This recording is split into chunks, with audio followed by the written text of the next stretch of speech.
குண்டா இருந்து உடல் பருமனாக உள்ளவர்கள் ரொம்ப தேஞ்சு போச்சு, இவங்களுக்கு இன்ஜெக்ஷன் போட்டெல்லாம் வலி குறைய போறது கிடையாது. அறுவை சிகிச்சை முதல்ல செய்ய வேண்டுமா? அதற்கான ஒரு தெளிவான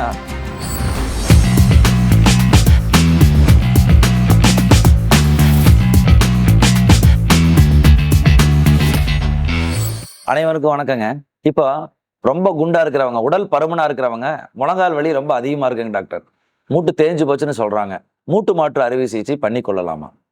குண்டா இருந்து உடல் பருமனாக உள்ளவர்கள் மூட்டு மாற்று அறுவை சிகிச்சை செஞ்சோம்னா அந்த மூட்டுகள் ரொம்ப நாள் இருக்காதுங்களே, சீக்கிரமா தேஞ்சு போயிருங்களே. அதனால உடல் எடையை குறைத்து விட்டு பண்ணலாமா, இல்லை அறுவை சிகிச்சை முதல்ல செய்ய வேண்டுமா? அதற்கான ஒரு தெளிவான புரிதலை ஏற்படக்கூடிய இந்த காணொலிங்க. நம்ம பல பதிவுகளில் சொல்லியிருக்கோம், உடல் எடை மூட்டு தேய்மானத்துக்கான முக்கியமான காரணம் கிடையாது. உடல் எடை இருந்தால் மூட்டு தேய்மானம் இருக்கும் பொழுது அந்த மூட்டு தேய்மானம் அதிகமாகும். உடல் எடையான குண்டா இருக்கிறவங்க எல்லாருமே முழங்கால் தேஞ்சு போயெல்லாம் இருக்க மாட்டாங்க. அதுக்கு நிறைய காரணங்கள் இருக்கு. நம்ம நிறைய பதிவுகளில் சொன்ன மாதிரி போஸ்ட் ட்ராமேட்டிக் ஆர்த்தரைட்டிஸ், அடிபடுவதால், ஜவ்வு கிழிவதால், அதை முறையாக சரி செய்யாமல் இருந்தா தேய்மானம் வரலாம். குண்டா இருக்கணும்னு அவசியம் கிடையாது, ஒல்லியா இருக்கவங்களுக்கும் மூட்டு தேய்மானம் வரும். ரெண்டாவது, சிக்கன்குனியா, சரவாங்கி, மூட்டுவாதம், இந்த மாதிரி போன்ற வாதங்களினால் மூட்டு பாதித்து வரலாம். முதிர்வின் காரணமாக மூட்டுகளில் வியர் அண்ட் டேர் ஆகி மூட்டு தேய்மானம் வரலாம். ஸோ இதுதான் முக்கியமான காரணமே ஒழிய உடல் எடைதான் மூட்டு தேய்மானத்திற்கு உண்டான காரணம் கிடையாது. ஸோ அப்போ உடல் எடையுடன் ரொம்ப குண்டா இருக்கிறவங்க முழங்கால் மூட்டு தேஞ்சு மூட்டு மாற்று அறுவை சிகிச்சை டாக்டர் உடனே பண்ண சொல்றாரு. என்னால் நடக்கவே முடியலைங்க, நான் வெயிட்டை குறைச்சிட்டு தான் பண்ணணும்னா நானும் சாப்பிட்றதெல்லாம் குறைச்சி பார்க்குறேங்க, டயட் கண்ட்ரோலில், சாப்பாட்டு கண்ட்ரோலில் மட்டும் என்னால் உடம்பு எடை குறையவே மாட்டேங்குது, இந்த வலியோடையே எவ்வளோ நாள் தான் தாங்கிட்டு இருக்கிறது அப்படிங்கிறவங்களுக்கு கண்டிப்பாக ஒரு தெளிவான ஒரு லாஜிக்கலான ஆன்சருங்க. முழங்கால் வலியை தீர்த்தால்தான் உடம்பு எடை குறையும். அது எப்படிங்க டாக்டர், முழங்கால் வலியை ஆப்ரேஷன் பண்ணி சரி பண்ணால் உடம்பு எடை எப்படி குறையினீங்கன்னா, உடம்பு எடை குறையணும்னா என்னென்ன பண்ணணுங்க? முக்கியமானது உணவு கட்டுப்பாடு, நடைப்பயிற்சி, வாக்கிங் போகணும். அப்போ வாக்கிங் போகிறதுக்கு முழங்கால் வலி இல்லாமல் இருந்தால் தானுங்க வாக்கிங் போக முடியும்.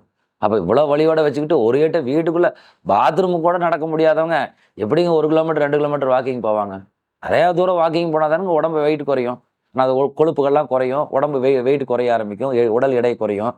ஸோ முதல்ல வலியை தீர்க்க வேண்டும். முதல்ல பெயின் மேனேஜ்மெண்ட். ரொம்ப தேஞ்சு போச்சு, இவங்களுக்கு இன்ஜெக்ஷன் போட்டெல்லாம் வலி குறைய போகிறது கிடையாது. ஸோ முழங்கால் மூட்டு தேய்மானத்தை முதலில் எவ்வளவு உடல் எடை அதிகமாக இருந்தாலும், இப்போலாம் மூட்டுக்களில் தொழில்நுட்பத்தில் இருக்கிற வளர்ச்சியில் எவ்வளவு வெயிட் அதிகமானாலும் அந்த வெயிட்டை தாங்குற அளவுக்கு மூட்டுகள் விட்டாச்சு, டெக்னாலஜி வளர்ந்துருச்சு. ஸோ முதல்ல அந்த டெக்னாலஜியோட வளர்ச்சி மக்களுக்குடைய ஆரோக்கியத்தை கொடுக்க வேண்டும். மூட்டு தேய்மானம் மிகவும் அதிகமான நிலைமையில் வரும் பொழுது அதற்கு மூட்டு மாற்று அறுவை சிகிச்சை செய்து வலியை நன்றாக குறைத்து அதுக்கப்புறம் வாக்கிங் போய் உடல் எடையை குறைத்து, முழங்கால் வலிக்காக மட்டும் இல்லை, அந்த முழங்கால் வைக்கிற மூட்டுக்கள் நீண்ட நாட்களாக இருக்கும், உடல் எடையை குறைச்சிங்கன்னா மற்ற அந்த கொழுப்புனால ஏற்படக்கூடிய இரத்த குழாய் பாதிப்பு, ப்ரெஷர், சுகர், ஹார்ட் ப்ராப்ளம், இது போன்ற பிரச்சனைகளும் இல்லாமல் ஆரோக்கியமாக நீங்கள் வாழலாம். ஸோ குண்டா இருக்கிறதுக்காக வாக்கிங் போக நினைக்காதீங்க, போக தப்பில்லை. வலி அதிகமாக இருக்கும்போது வாக்கிங் போக முடியாது, அதனால் முழி தேய்ந்து விட்டு குண்டா இருக்கிறவங்க மூட்டு தேய்ந்து அதிகமான தேய்மானம் இருந்தால் கண்டிப்பாக மருத்துவர் பரிந்துரைத்தால் உடனே அட்வான்ஸான முறையில் மூட்டு மாற்று அறுவை சிகிச்சை மேற்கொண்டு வலி இல்லாமல் உடல் எடையையும் வாக்கிங் போய் குறைத்து அதனால் ஏற்படக்கூடிய மற்ற உபாதைகள் ஏற்படாமல் பார்த்து கொள்ளுங்கள். இதில் உங்களுக்கு எந்த சந்தேகம் இருந்தாலும் என்னிடம் தொடர்பு கொள்ளுங்கள். நன்றி, வணக்கம்.